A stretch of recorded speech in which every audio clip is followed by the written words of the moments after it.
Thank you कौस्तुभ. मला तर एकदम मस्त वाटतंय. Just one correction. माझं बॅचलर्स आपल्या किंग जॉर्ज नंतर I wanted to do bachelors in business management किंवा business administration, but that was not there in Mumbai university that time. So I pursued bachelors in science in Ruia. आणि त्याच्यानंतर I wanted to go to US, but I from my research, I found out I needed 3 years of work experience. So I didn't apply that time. I just did the research and then I did my PGDM. आणि त्यावेळी मग 3 वर्ष मी I worked and then I was eligible to apply. असं झालं ते. Can I share the screen now? आणि मला अगदी छान वाटतं. First I need to thank Kiran Gadre for inviting me and Kaustubh for coordinating the entire event and Anuradha Hegde for recommending my name.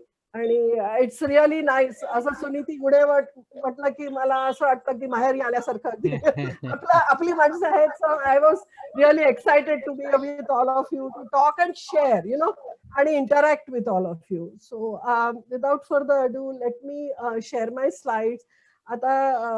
See, I can go a little faster or I can go a little slower. You let me know.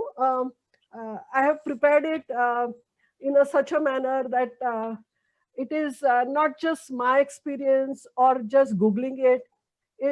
It's a research-based entire session. So I've spent like a month to put these things together. And any research means for every source, I had to read at least 10 articles. So that's the way I have done it. Okay. So I hope you enjoy it, relax, and just tell me if you can hear and see and everything. So I'll go on the slideshow.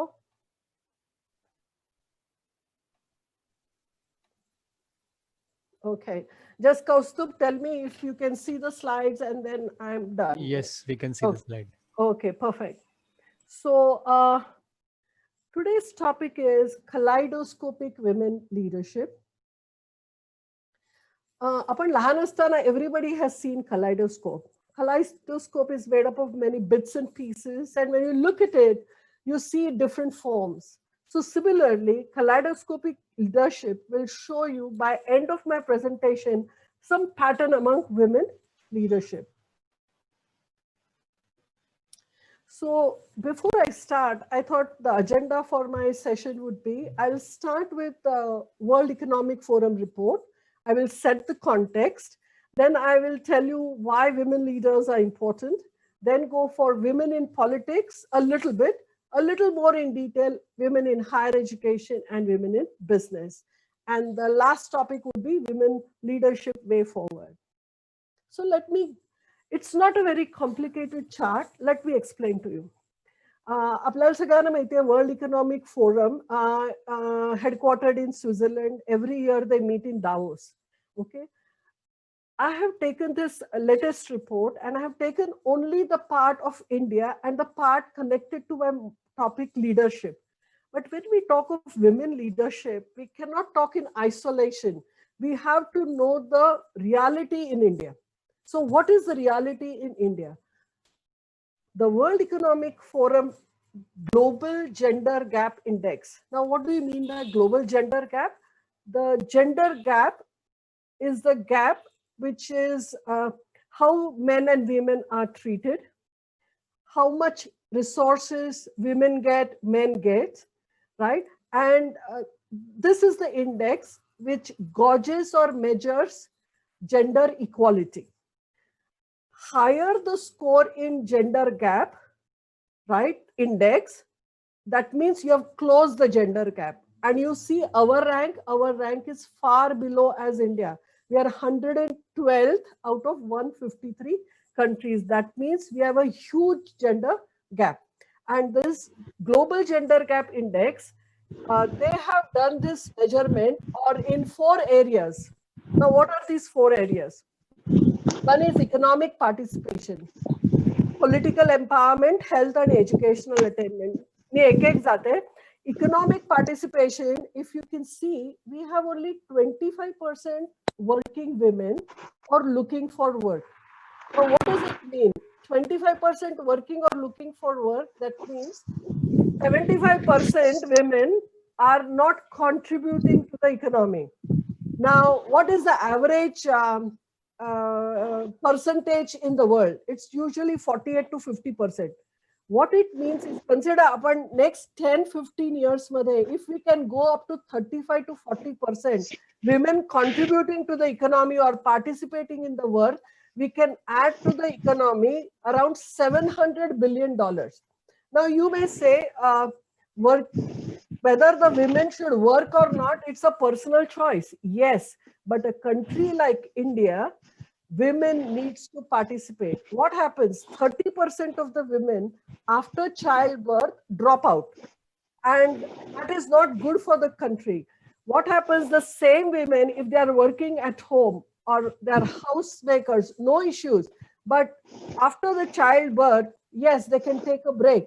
But sometimes in their lives, they have to contribute because they don't realize their children, when they come of age, they may be either underemployed or unemployed.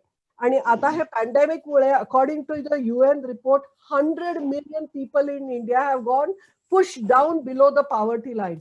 And so that is really sad, really. And you see our rank, it's 149 out of 153. Now, if you see political or politics, we rank quite well. The reason why we do well here is because Indira Gandhi was there for 20 years. And that's why that rank has come better. But in the parliament, we have around 14%, and in cabinet around 23%. Now, if you take the indicator of health and survival, access to girls is horrible. Or what I'm trying to say, in the primary healthcare centers. And you see this skewed ratio, 91 girls to 100 boys. I mean, you know the reasons. I don't need to explain. Female infanticide, discrimination, early marriages, and so on. And in same thing with the educational attainment, only 2/3 of women are literate compared with 82% of men. Now, why this is important is, unless this base is built, unless this foundation is built, then only on the top of it, we will have more women in the workforce. They stay after the mid-careers, then only we will have more women in the leadership. So this, I thought, it's a damning statistics, really bad statistics for India. Now you see, read this. According to World Economic Forum, it will take 108 years to close the overall gender gap and 202 years to bring parity in the workplace. Isn't it shameful? I mean, so you and me are not going to see this gender gap reduced in our times. And women in leadership roles is only 14%. We know that in India, we have like multiple societies. We have like egalitarian, matriarchal societies, but they are very small societies in the India. Predominantly, they are patriarchal society. And this is the statistics. So our collective goal should be to bridge this gender gap. Now, so that was, I was trying to set the context in the sense, this is the reality in India. Only around 13-14% of women. You can take any industry, any business, and that's not good really for India. Now, why women leaders are important in society? Because diversity and inclusion matters. It's key to healthy business. Now, what are the benefits of women in C-suite roles? All of you are aware, when I say C-suite roles, means women with having the designation starting with C, like chairman, chief executive officer, chief technology officer. Nowadays, we have women, chief of diversity and leadership. The new companies have this kind of a role. So what are the benefits of women in leadership role or C-suite roles? These are the four major benefits. This is the research done by Catalyst. One is women bring talent to the table. Absolutely. Second, it has been proven that, I will tell you one of the research studies by the Danish university that is in Denmark. They did a research on 400 companies, and they saw that there is a positive correlation between more women in leadership, better the innovative companies. Okay, so that is the second major benefit. The third is the financial performance. McKinsey, all of you know, the big 5 consulting companies, they have also done a research, and the Catalyst also have done a research. They have shown that more women in C-suite roles, it improves the financial performance of the company. Like it helps in better revenues, profit, and so on and so forth. And the fourth is, more women in leadership roles, it builds the reputation of the organization. Not only that, it's a responsibility, it's a right thing to do. So greater involvement of women will definitely result in broader perspective and paves the way for deployment of complete solutions than if they had been imagined by a homogeneous group. So this is what I'm trying to say. Women leaders are important to the society. Now, just 5 minutes, let me talk of women in politics. Now, all of you, we are in the middle of the pandemic. You have been seeing these women all along in the press. You have seen Angela Merkel, Germany, from Taiwan, and Jacinda Ardern.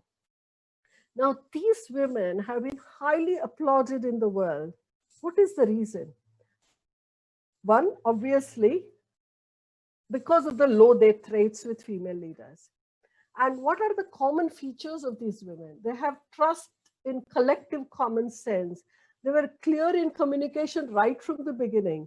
See, in terms of the lockdown, in terms of social distancing, in terms of wearing of the mask, right from the beginning, they were very clear in communication.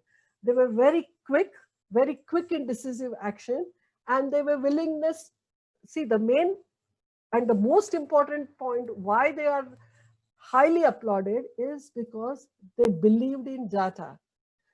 They had willingness to listen to science. They did not rest on laurels, and they were very practical thinkers. So can we say women make better leaders than men? No, not at all. It will be overtly simplistic verdict, because we have women which did do well, like Las Vegas Mayor. She did do well because she thought that the workers can be used as control rats in the labs. Okay, and she was hugely massacred in the media. But yes, in this pandemic, they have done well. Now, why they were reported positively, this is the key thing. If you know, only 7% nations are led by women, and they are novel in politics. So when they say something, people hear and they stand out. And there is a research which is done recently. I've gone to this university just a couple of years ago, Concordia, it's in Montreal, in Canada. What they said is, equitable countries managing pandemic better. What does it mean is, the countries who are higher in rank in the global gender gap report, like the Nordic countries, I mentioned it earlier, like Sweden, Norway, Denmark, these countries are managed by women and they have done better, right? So this is the study from the Concordia University.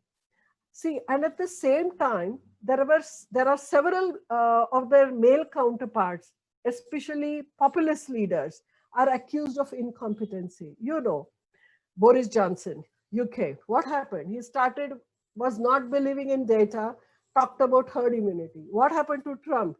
He made a wearing of mask as like a political statement. If you're Republican, then you don't wear mask. You're a Democrat, you wear mask. Similarly, this Bolsonaro of Brazil. Yes, and yesterday also he said, if you take the vaccine, you can, I don't know, it is a little flu he talks about, and says you can get beard and something like that. So these men did not believe in science nor data. The men used very contrasting, aggressive approaches, and they were very hyper masculine, and hence we could see the more contrast. So this is what I wanted to say. Only 7% nations led by women. Let me talk a little bit on women in higher education.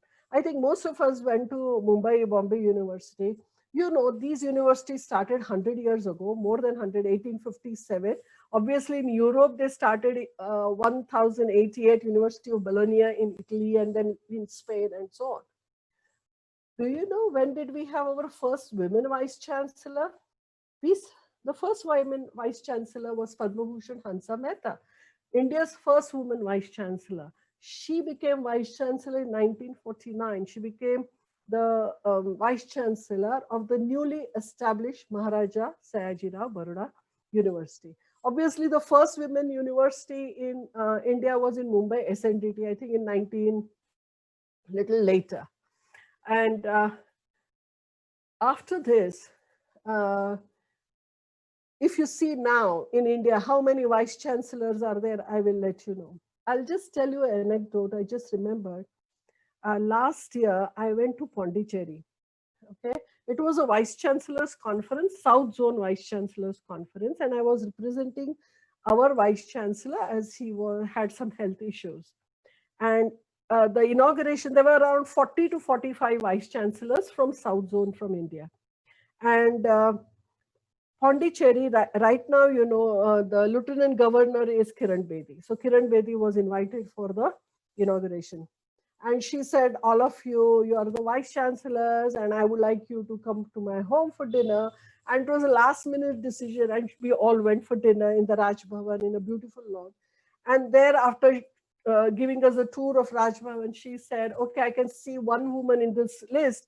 I would like you to come here and speak. So I was the only woman. So I went and I said, I'm not a vice chancellor, I'm the dean of the business school. And immediately she looked at another lady. She belonged to Association of Indian Universities. AIU is the one who organizes these universities. And she was visibly very, very upset. And then this is what she said. Where are women vice chancellors to hear the voices and concerns of millions of girl students? If you are aware, in India, we are around 900 plus universities. We are around 40,000 affiliated colleges. We have around 10,000 standalone universities. So around 37 million students are enrolled. Out of that, 18 million are women or girl students. If you take the South Zone itself, if you divide by 4, these 40 vice chancellors were in charge of 4 to 5 million girl students. And there was not a single women vice chancellor in the group. This is really shocking if you say. We have approximately 6% only vice chancellors in India. Now, I have just taken randomly these two, but if you see, both these universities are doing well. They are led by women. There are some others. I think Symbiosis also, Rajni Gupta is there as a vice chancellor. And I will tell you why women cannot easily become vice chancellors in India, because I'll come back to it later. What I'm trying to say is this: despite girls outdoing the boys year after year, what happens is there are very few women vice chancellors. They are almost 50% when they start their studies, but as we go up the ladder, they start dropping out. So going by the numbers, women have a foot firmly right in the door, but fewer seats at the table. Now let us look at the teachers post-wise gender distribution. You will see that for every 100 assistant professors, we have around 74. As we go up the hierarchy, associate professors 58, professor 37, and when you come to deans, directors, and vice chancellors, it comes to around 6.25 or something like that. So women in academia, if you see, the red are women, professors, glass ceilings, and sticky floors. But if you see the demonstrators and the tutors, you have more men. Now let's go to the world. You know, the best rankings in the world in higher education are Times Higher Education ranking as well as QS ranking. I have taken Times Higher Education ranking. There are around 39 of the top 200 universities in the world, right? Led by women, so around 19%, better than the India average, which is 6 to 7%. But it is mainly led because of the US and UK. More women are heading the educational institutions of higher education. I have just given two examples here. Even though out of 200 universities, 39 are only women, but the topmost university in the world, which is University of Oxford, is headed by Louise Richardson. She's a political scientist, and that is really, we should be proud of, that women can lead. Women can lead the entire higher educational institutions. Similarly with Emory, it's in Atlanta.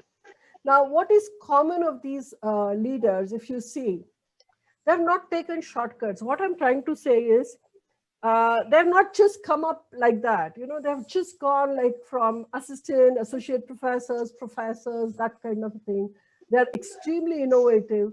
And the most important thing is they know their mind, they're self-aware. And you know, the major big quality of many of these women is they are team builders. They work in teams and they're contextually aware of their environment, they're resilient. And one of the things, this is from one of the research studies, all these women, both Louise or Claire, you know how much in last year the endowment funds they have collected, like 7 billion pounds, University of Oxford, and around $7-8 million Emory. When they have such huge funds, they can do a lot. Not only they can get the best faculty in the world, they can get the best lab,